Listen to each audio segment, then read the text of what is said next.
Y Lorenzo, a mí me gustaría pasar al gran bloque, digamos, a tu materia pura de conocimiento, que es el tema económico, ¿no? Me gustaría que nos pusieras un poquito en contexto de todo lo que está pasando con la crisis, no crisis que está sufriendo Estados Unidos, bancaria, financiera, los bancos grandes se comen a los pequeños. A mí nos gustaría que nos lo explicaras, porque la verdad, nadie como tú para hacerlo. Bueno, ahí la economía está diseñada, sobre todo después del fin del patrón dólar-oro, desde que las monedas son fiat y que se pueden crear prácticamente de la nada en los bancos centrales. La economía está diseñada para que vaya transcurriendo por fases de auges artificiales basados en bajada de tipos de interés. Se bajan los tipos de interés, se fomenta el crédito, se crean burbujas. Fundamentalmente se crean burbujas de bienes duraderos y de acciones, es decir, burbujas en mercados y el bien duradero por excelencia, ¿cuál es? Evidentemente es la vivienda. Entonces siempre se generan crisis recurrentes. Llega un momento en el que al final eso se traslada a una inflación que no se traslada antes porque la inflación está manipulada, la forma de calcular el IPC está manipulado, todo el mundo se ha dado cuenta, ¿no? Ahora que iba al supermercado y decía, bueno, pero ¿cómo puede ser que me estén diciendo que la inflación está controlada si yo cada vez estoy pagando más por mis productos? Una vez que ya la inflación oficial está sobre la mesa, se sube tipos de interés, se pinchan esas burbujas y entonces lo que se hace es, lo mismo que se había abierto el grifo del crédito, se cierra. ¿Qué pasa? Que progresivamente a lo largo de las últimas décadas cada vez nos hemos vuelto más sedientos, necesitamos más agua, somos unas economías más endeudadas. Por lo tanto, cada vez que se abre el grifo, nos tiramos de una forma más, bueno, pues más salvaje a beber ese agua y cuando nos lo cierran sufrimos mucho más. Ahora estamos en la fase de cierre de ese grifo. Se ha ido produciendo ese cierre de grifo, pero nosotros teníamos agua en nuestra casa, teníamos agua guardada. Agua porque algunos han ahorrado, otros porque realmente, bueno, pues han seguido trabajando, han seguido funcionando, mucho empleado público que realmente ha tenido unos ingresos y entonces todavía no se ha notado en la economía del todo ese cierre, especialmente en España. Acabamos de tener unos datos turísticos espectaculares, ¿no? Que lo que nos dicen es que la gente todavía tiene ese agua. Una vez que se acabe ese agua, cuando vayamos al grifo no hay agua. Y entonces nos morimos de sed. Y ese es el escenario que se va a producir los próximos 3, 6 meses en Europa, ¿no? Además de la crisis industrial, de la que antes se ha apuntado un poco, que viene un poco de la mano de la crisis energética, Europa va a tener serios problemas. Eso al final, ¿en qué se traduce? En morosidad, en impagos, en despidos, en crisis bancaria, en crisis financiera. Aquí todavía no hemos llegado a ese escenario. En Estados Unidos sí se está produciendo una crisis bancaria. ¿Por qué? Estados Unidos está presentando una crisis bancaria porque buena parte de los bancos medianos y regionales, aparte de dar muchas hipotecas, eso que decían que no iba a suceder nunca más, y aparte de haber adoptado demasiados riesgos, utilizaban como colateral, como garantía de esas hipotecas, bonos del Tesoro de Estados Unidos. Cuando se produce una subida de tipo de interés, los bonos que tú tienes en cartera van bajando de valor. Sube el interés, pero baja el valor. Esto hay gente que no lo entiende muy bien, pero un bono es al revés que una acción. Cuando sube el interés, baja el precio. Si tú lo tienes eso como garantía de un préstamo y el precio, el valor de eso está bajando, llega un momento en el que si tú tienes un problema de liquidez y tienes que obtener fondos, cuando pones esos bonos en el mercado, te están pagando menos de lo que en teoría tú ponías ahí que estaban valiendo. Se produce una crisis de liquidez después de la caída de Silicon Valley Bank. Silicon Valley Bank es un banco corrupto hasta la médula, donante del Partido Demócrata, y con la quiebra de Silicon Valley Bank se intenta dar un golpe a las criptodivisas, a Bitcoin fundamentalmente, en el plano de la confianza, porque se va a lanzar un nuevo sistema de la CBDC, si quieres luego hablamos un poco de eso, de divisas digitales de banca central, euro digital, dólar digital, y necesitas ir preparando el relato una vez más para que la gente no acuda a alternativas privadas. Eso genera de repente un problema, un efecto dominó, y hace que muchos empiecen a cuestionarse realmente hasta qué punto sus depósitos están seguros. Como además esos tipos de interés están, aunque han subido, no remuneran el ahorro, todos lo sabemos, tenemos dinero en las cuentas corrientes y eso no nos remunera nada. ¿Qué hacen los inversores? ¿Qué hace la gente? ¿Qué hace el ahorrador medio? Bueno, pues empieza a irse a activos que realmente sí tengan ese rendimiento, por ejemplo, fondos monetarios. Y sobre todo, los más asustadizos se llevan ese dinero a los bancos grandes. Entonces, estamos viviendo por primera vez una crisis bancaria que solo afecta a los pequeños. Esto sí que es novedoso. ¿Por qué? Porque los grandes ya no son entidades privadas, y alguna vez lo fueron, y trabajan codo a codo con el Tesoro desde el primer momento y con la Reserva Federal para evitar una crisis financiera salvándose ellos. A partir de ese momento se dan cuenta las grandes gestoras, BlackRock, Vanguard y compañía, que lo que tienen que hacer es sembrar la desconfianza en bancos medianos, porque realmente tienen problemas, para que se produzcan fugas de depósitos y vayan a los bancos grandes. Y esto es un golpe de estado financiero. Y está produciendo en estos momentos. Entonces, ¿qué hacen? Pues se lleva un informe a la Reserva Federal y se dice hay 200 bancos con problemas. y se genera el pánico, porque si dices que hay 200 bancos, dices, bueno, yo de entrada no sabía que había tanto banco regional en Estados Unidos. Dices, bueno, es que es una tercera parte aproximadamente de los que puede haber en problemas y entonces se genera un efecto dominó. ¿Quién es el que gana más de todo esto? Jamie Dimon, JP Morgan, que es el banco más grande de Estados Unidos y ha conseguido que se retire la normativa de anticompetencia o de promoción de competencia, mejor dicho, que hacía que ningún banco en Estados Unidos pudiera tener más del 10% de los depósitos. Ahora tiene cerca de un 20% de los depósitos y es el absoluto ganador y el gigante auténtico. En un escenario de divisas digitales, los bancos sobran. Los bancos, por su propia estructura, sobran, porque si el dinero va a ser emitido del Banco Central, los bancos sobran. Necesitas algunos solo que te sirvan de mayordomos o que te sirvan de intermediarios. Por lo tanto, hay que eliminar a la gran mayoría de las entidades financieras mundiales. Y en ello están. En Europa hay un plan para que al final solo queden 4 o 5 entidades. Hay gente que me dice, bueno, ¿y eso dónde se puede ver? Eso no se puede ver en ningún sitio. Eso me lo ha dicho a mí el vicepresidente del Banco Central Europeo, cuando todavía no era vicepresidente del Banco Central Europeo.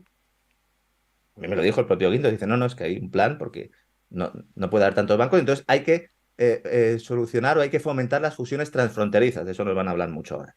No, no, porque hay que fusionarse, hay que crear una unión bancaria europea. Has empezado a oír hablar de eso. ¿Para eso que necesitas una crisis bancaria? Como la crisis bancaria se iba a producir de todas maneras, lo que hacen ellos es decidir cuándo y cómo. ¿Para qué? Para beneficiarse ellos mismos. En este contexto, ¿cómo encaja lo que ha sucedido con Credit Suisse? Credit Suisse era la cloaca, el tubo por el que intervenía la Reserva Federal y el sistema financiero bancario de Estados Unidos en Europa. Era donde tenía el dinero el Vaticano, que 6 meses antes de que se produjera la crisis lo sacó.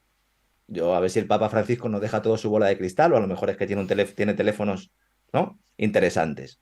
Y entonces se hace una destrucción de su vida y se le dice, oye, que eso de ser neutral, nada, ¿eh? Que te pones al pilón con la OTAN y te pones a martillo a pilón con Ucrania. Que mira que podemos hundirte el sistema financiero. Y de esa manera rompen un poco la estructura de esa tubería, vamos a llamarlo así, Choclovaca a lo mejor me pasa un poco, de esa tubería en la cual pues, se utiliza, ¿no?, para realizar esa operación. ¿Qué va a pasar a partir de ahora? Van a ir cayendo más bancos, se van a ir produciendo rescates de diferentes tipos, porque lo que se está intentando es una concentración, y vamos a un mundo en el que vamos a tener bancos centrales, pocos bancos, una serie de sociedades financieras tecnológicas, tipo Apple y compañía, que van a realizar servicios de bancos, también otras muchas más pequeñas que van a ir saliendo y que van a operar en relativa competencia, pero el sector financiero va a estar controlado por los grandes. Ya lo estaba antes, pero ahora va a ser absoluto porque, insisto, el sistema financiero no está preparado para el nuevo modelo de divisas digitales tal como está estructurado ahora. JP Morgan lo decía en un informe, también hace unos años, ¿no? Decía que en España, dentro de una década, van a desaparecer 7 de cada 10 sucursales bancarias. Bueno, si lo dicen ellos, realmente es porque lo van a provocar, ¿no? Y en ello están. Y es una operación, insisto, que se está realizando no solo con el conocimiento del Tesoro, sino a la limón con el Tesoro. Janet Yellen habla con Jamie Dimon prácticamente todas las semanas y de hecho ha sido JP Morgan el que ha diseñado esos mecanismos de rescate. Tenemos por un lado a la banca de inversión, banca privada y banca comercial, y por otro lado las gestoras, a la de BlackRock, Vanguard, ejerciendo un poco también de maestros de ceremonias, porque son ellos a quienes se les encarga liquidar los activos de esos bancos que están pues siendo rescatados, barra quebrados, barra intervenidos por la Reserva Federal. Cuando se dice que en Europa el problema no es el mismo, llevan parte de razón, pero aquí el problema va a ser la morosidad. Aquí cuando empiezan a quebrar empresas, cuando realmente empieza a aumentar mucho la tasa de desempleo, que en España es elevada, pero en Europa todavía está relativamente contenida, pues ahí vamos a empezar a ver cómo los bancos tienen problemas, porque ningún banco está preparado para eso. ¿Quebrarán? Bueno, pues yo creo que no, yo creo que se harán soluciones ad hoc para que los depósitos se garanticen. Yo entiendo que este discurso a muchos les puede dar miedo. Yo entiendo que no van a permitir que los depósitos se pierdan porque entonces sí que tendrían un problema grave. Si tienes una recesión económica, inflacionaria, la gente sin empleo y encima le quitas el dinero, bueno, pues, lo de la guillotina puede ser una broma comparado con eso. Pero claro, eso no implica que no vayamos a perder a largo plazo, porque yo creo que sí, al final lo acabaremos perdiendo, porque todo eso se traducirá en más impuestos, en más endeudamiento y de alguna manera, pues en un mayor peso de ese sector privado público que ya pues se junta en un corporativismo, siempre digo que de corte fascista, un neofeudalismo, que es un poco el modelo en el que vamos en Occidente, ¿no? Digo siempre Occidente porque China va por otro camino, los BRICS veremos por dónde van y realmente India está aprovechando para tener la potencia económica que antes no había tenido, gracias sobre todo, paradójicamente, a las sanciones occidentales a Rusia, ¿no? Bueno, pues sea como sea, la verdad es que parece un tanto apocalíptico esas palabras, pero bueno, yo también coincido en muchas cosas con... Es un cambio de sistema. Es decir, lo del reseteo monetario es cierto. Igual que el reseteo a nivel geopolítico implica cambiarlo todo para seguir igual, el reseteo monetario sí es cierto, porque el sistema monetario ha quebrado. Pero no ha quebrado ahora. El sistema monetario quiebra antes de que caigan las Torres Gemelas y quiebra del todo en 2008. Y desde entonces lo que se está haciendo es alargar una crisis mediante aumento de endeudamiento y pues intentando alargar un proceso que requiere pues un cambio de mentalidad por parte de la gente para que acepte una esclavitud digital. Y para eso tienes que crear crisis bancarias, para eso tiene que haber pánico de guerra y para eso tiene que haber continuamente miedo en la población. Una pandemia te viene también de miedo para digitalizar la sociedad, etcétera, etcétera. Cuando vemos mensajes en ese sentido, hay que decir, la tecnología es muy buena, el mismo ejemplo que te ponía antes, ¿no? La gente nos está viendo ahora mismo gracias a la tecnología y yo trabajo gracias a la tecnología, pero cuidado porque se está utilizando de caballo de Troya para introducir pues, elementos liberticidas que cuando ya estén implantados nos van a dificultar notablemente el no estar controlados en todo momento y lugar. Ya lo estamos, pues ya ese sería el estadio definitivo, ¿no? Un cóctel perfecto, ¿no? Bueno, Sí, mientras acusan a los chinos luego de hacerlo. Dicen, no, es que son los chinos los del control social. Y dice, bueno, pero ¿y ustedes qué quieren hacer aquí? Claro, porque si ustedes quieren lanzar el euro digital, quieren lanzar el dólar digital, ¿para qué? Para decirme, para darme mi huella de carbono y determinar si voy, puedo comprar carne o me va a tocar comprar insectos en el supermercado. O si puedo coger el coche hoy o mañana no. O me van a poner ustedes una fecha de caducidad al euro digital y me voy a tener que gastar el 20% de lo que gane todos los meses para ir lubricando esa economía. O van a poder ustedes aplicar tipos negativos en las cuentas corrientes. De todo esto no se está hablando. Nos dicen, no, el euro digital, el dólar digital es maravilloso. Va a servir para hacer transferencias en tiempo real. No sé, eso ya lo puedo hacer con algunas empresas tecnológicas. Todos los que trabajamos con clientes en el extranjero lo sabemos. Declaramos nuestro dinero y lo hacemos de forma legal y nos pagan a través de unas plataformas que son de pago instantáneo. No hace falta realmente. Y ya, pues los que utilizan el Bitcoin, mucho más. Que sí que soluciona todos los problemas y además tiene ese factor anónimo.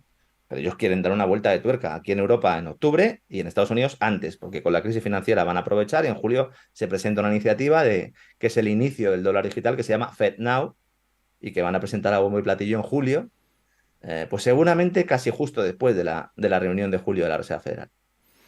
bueno, pues estaremos pendientes a esas reuniones. Yo lo estoy, la verdad. Yo sigo siempre los programas de José Antonio Birner, que la verdad es que lo vive intensamente, así que estaremos pendientes a todas las noticias que vayan saliendo. De verdad, el hombre lo vive muy intensamente y yo lo he alabado aquí en el programa, no es una cosa que me importe decirlo. Su forma de vivir. Somos apasionados, algunos somos apasionados, somos en algunas ocasiones incluso un poco vehementes, pero bueno, afortunadamente también nos intentamos tomar las cosas con humor, porque si no sería imposible. Gracias a Dios que existís, ¿no? Porque si no...